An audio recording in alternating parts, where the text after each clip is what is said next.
Assalamualaikum warahmatullahi wabarakatuh. Bismillahirrahmanirrahim. Alhamdulillahirabbil alamin. Bihi nasta'inu ala umuri dunya waddin. Wassalatu wassalamu ala asyrafil anbiya'i wal mursalin wa ala alihi wa sahbihi ajma'in.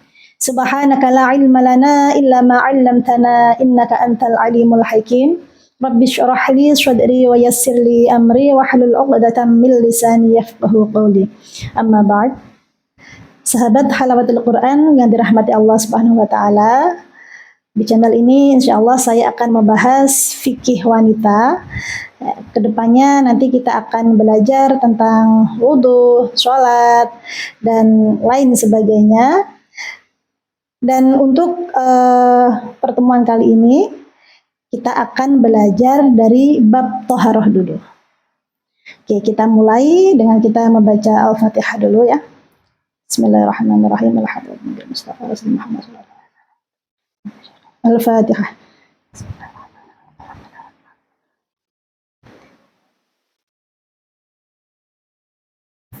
Bismillahirrahmanirrahim. Thaharah. Jadi thaharah ini artinya adalah bersuci. Ketika kita akan belajar fikih, maka bab pertama yang akan kita pelajari adalah bab thaharah atau bersuci. Kenapa? Karena thaharah itu adalah gerbangnya, ya, syarat rukun yang pertama ketika kita akan melakukan ibadah yang itu membutuhkan suci. Oke. Dalam bab thaharah kita akan mempelajari alat bersucinya, yaitu adalah air ya. Pembagian air di dalam mazhab kita Imam Syafi'i ada 4 macam. Yang pertama adalah thahir, mutahhir, ghairu makruh, yaitu suci, menyucikan, dan tidak makruh. Atau ini biasa disebut dengan air mutlak. Apa saja? Yaitu ada 7 ya. Ada 7 macam air. Yang pertama adalah air hujan, kemudian air laut, air sungai, air sumur, air sumber atau mata air, kemudian air salju dan air embun. Nah, 7 macam air ini kalau kita ringkas yaitu air yang berasal dari langit dan yang berasal dari bumi. Nah, ini yang pertama, yaitu air yang suci dan menyucikan atau disebut thahir, mutahhir, ghairu makruh. Kemudian yang kedua adalah thahir, mutahhir, makruh. Air itu suci, menyucikan, akan tetapi makruh untuk digunakan bersuci. Apakah itu? Yaitu adalah air musyammas. Air musyammas ini adalah air yang terkena panas sinar matahari. Ya. Air yang terkena panas sinar matahari di dalam wadah selain emas dan perak. Airnya panas dan biasanya ini di negara-negara yang memang cuacanya sangat panas gitu. Ini makruh untuk digunakan bersuci, untuk digunakan berwudu, tayamum, mandi besar, atau sebagainya. Akan tetapi jika dia dingin kembali, maka sifat makruh atau hukum makruh itu akan hilang. Kemudian yang ketiga adalah thahir ghairu mutahhir. Airnya suci akan tetapi tidak menyucikan. Nah, ini terbagi menjadi 2. Yang pertama adalah air mustakmal. Apa air mustakmal? Yang dimaksud dengan air mustakmal adalah air yang telah digunakan untuk bersuci. Jadi bekas wudhu atau air yang bekas menyucikan najis, gitu ya. Itu disebut air mustakmal. Airnya suci akan tetapi tidak menyucikan. Kemudian yang termasuk air thahir ghairu mutahhir juga adalah air yang berubah sifatnya karena kecampuran benda suci lainnya. Kita ambil contoh semisal air sumur. Air sumur yang tercampur dengan benda suci lainnya, gula semisal. Nah, ini ada air sumur 1 gelas, kemudian dikasih gula 1 sendok. Nah, itu nanti jadinya adalah air gula, tidak air sumur lagi.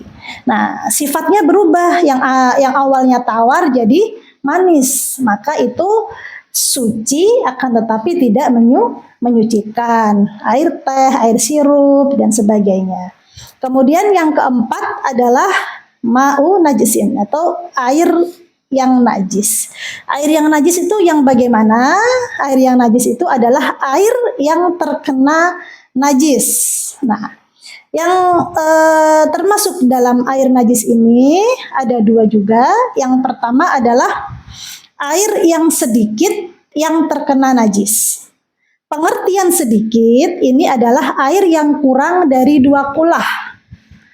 2 kulah itu semana? 2 kulah itu kalau tempat persegi itu 60 kali 60 ya, setiap sisinya 60 cm, 60 cm atau volume, kalau dihitung volume 216 liter. Itu minimal 2 kulah. 2 kulah segitu batasnya gitu ya. Jadi air sedikit itu air yang kurang dari 216 liter.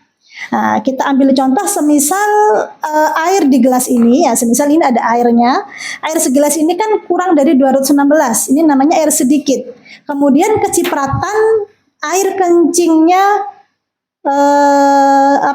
kucing ya. Terciprat air kencing kucing walaupun cuma sedikit dan tidak merubah rasa ataupun warnanya ataupun baunya dari air ini, tetap dihukumi najis karena dia air yang sedikit gitu. Itu yang pertama. Kemudian yang kedua adalah air yang banyak yang ada 2 kulah atau lebih kemudian terkena najis dan itu merubah daripada sifat air tersebut. Kita ambil contoh semisal air 1 toren gitu ya. 1 toren tuh biasanya sekitar 300 liter kan, berarti lebih daripada batasan tadi kulah ya. Batasan kulah tadi kan 216 liter. Nah, berarti kalau 1 toren itu kita ambil contoh 300 liter berarti dia termasuk air yang banyak. Nah, kemudian kemasukan bangkai tikus sehingga air di toren tersebut berubah warnanya ataupun baunya jadi bau bangkai tikus. Nah, itu airnya jadi najis. Karena walaupun dia banyak tapi sifatnya berubah. Nah, ya. Baik sahabat, itulah tadi pembagian air ya.